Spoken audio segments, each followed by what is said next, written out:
સિપાઈ સમાજ ટ્રસ્ટ ગુજરાત દ્વારા તેજસ્વી વિદ્યાર્થીઓ અને નવનિયુક્ત સરકારી કર્મચારીઓનો સન્માન સમારોહ સિપાઈ સમાજ ટ્રસ્ટ ગુજરાત દ્વારા તેજસ્વી વિદ્યાર્થીઓ અને નવનિયુક્ત સરકારી કર્મચારીઓનો સન્માન સમારોહ સુરેન્દ્રનગર જિલ્લાના મૂળી તાલુકાના અંદાજે 20ની વધુ ગામોમાં ખેડૂતોને શરૂઆતમાં આપવામાં આવેલું સૌની યોજના હેઠળનું પાણી અચાનક બંધ કરી દેતા શિયાળુ પાકને નુકસાન જતાં રોષે ભરાયેલા મૂળી તાલુકાના દુધઈ ગામના ખેડૂતે તેજ પોતાના જીરાના પાક પર રોટાવેટર ફેરવ્યું છે।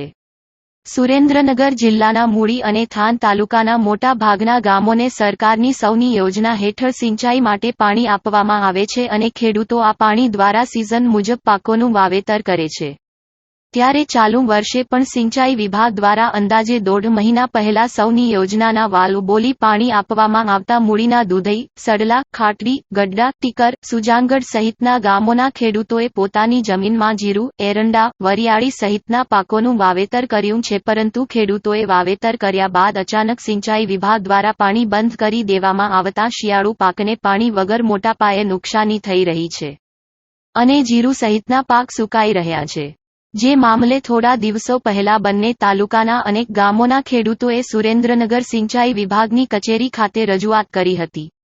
તેમજ મૂળીના વઘા ગામે આ મામલે બેઠક પણ યોજાઈ હતી। તેમ છતાં કોઈ જ ઉકેલ ન આવતા દુધઈ ગામના ખેડૂત ભૂપતભાઈ કરપડાએ પોતાની 60 વીઘા જમીનમાં કરેલા જીરાના પાક પર રોટોવેટર મશીન ફેરવી સરકાર અને સિંચાઈ વિભાગ સામે રોષ દાખવ્યો હતો। તાત્કાલિક અન્ય ખેડૂતોના શિયાળુ પાકને બચાવવા સિંચાઈ માટેનું બંધ કરેલું પાણી ફરી આપવામાં આવે તેવી માંગ કરી હતી। ખેડૂતે જણાવ્યું હતું કે અગાઉ સૌની યોજના હેઠળ તળાવો ભરવામાં આવ્યા હતા, આથી દુધઈ સહિત અનેક ગામના ખેડૂતોએ જીરું સહિતના પાકનું વાવેતર કર્યું હતું। હવે પિયત માટે માત્ર એક પાણીની જરૂર હતી। તેવા સમયે રાજકીય નેતાઓ અને અધિકારીઓની મનમાનીના કારણે પાણી બંધ કરી દેતા જીરુનો પાક સુકાઈ ગયો છે। તેમજ જીરુના બિયારણ પાછળ 18,000 રૂપિયા પ્રતિ મણ અને રાસાયણિક ખાતર, મજૂરી, દવાઓ અને ટ્રેક્ટર તેમજ ડીઝલ સહિતનો ખર્ચ પણ પાકમાં નુકસાની જતાં ખેડૂતના માથે આવ્યો છે। આવી સ્થિતિમાં ખેડૂતોને દેવામાં ડૂબવાનો સમય આવ્યો છે। સુરેન્દ્રનગર જિલ્લાના મૂળી, થાન તાલુકામાં શિયાળુ વાવેતર બાદ અચાનક પાણી બંધ કરી દેતા ખેડૂતોની હાલત કફોડી બની છે। સુરેન્દ્રનગર રિપોર્ટર મહેશભાઈ ઉતેરિયા દ્વારા। સુરેન્દ્રનગર જિલ્લાના મૂળી તાલુકાના જે ગામો છે જેમાં દુધઈ, ખાટડી, ટીકર, સુજાનગઢ, સરલા, ખંપાળિયા, ગઢડા, વડોદરા જેવા ગામોમાં સૌની યોજનાથી કુદરતી વહેણ મારફત પાણી આપવામાં આવેલું અને તળાવો ભરી આપવામાં આવેલા। આ તળાવોને કારણે અહીંના ખેડૂતોએ રવિ પાકનું વાવેતર મોટા પ્રમાણમાં કરેલું, જેમાં ઓછા પાણીએ જે પાક મળે એવા જીરુના પાકનું વધારે વાવેતર કરેલું।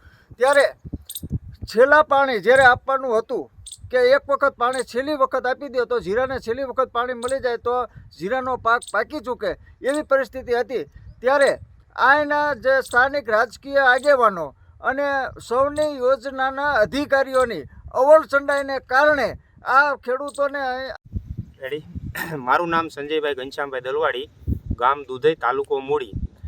જે આજથી અમને 3 મહિના 2.5 મહિનાના આળે ગાળે જે સૌની યોજનામાંથી પાણી દેવામાં આવ્યું, એટલે અમે અત્યારે 18,000 રૂપિયાના બિયારણ લાવ્યા હતા। 18,000ના બિયારણ લાવ્યા પછી અમે વાવેતર કર્યું। વાવેતર કર્યા પછી અમને આટલા ટાઈમથી હજી પાણી દેવામાં આવ્યું નહીં, ઘણો સમય થઈ ગયો। અમે સુરેન્દ્રનગર 19 તારીખે ગયા રજૂઆત કરી, પછી એવડે એ લોકોએ અમને 3 કલાક વાલ ખોલી આપ્યો।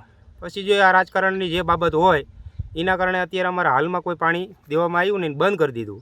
બંધ કરી દેવાના કારણે અત્યારે મેં હાલમાં 60 વીઘાનું જીરું અતિશય તાણ પડી જાય, ઉકાવવાના કારણે અત્યારે જમીનમાં કોઈ જાતનું પાણી કે ભેજ હતો નહીં, એના કારણે મેં અત્યારે હાલમાં રોટોવેટર મારી દીધું।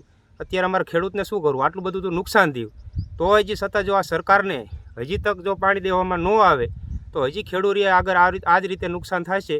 એ જ રીતે જેમ જીરાને તાણ પડશે એમ જીરા પાડતા જશે। મારું નામ દુધઈ ગામ અને તાલુકો મૂળી।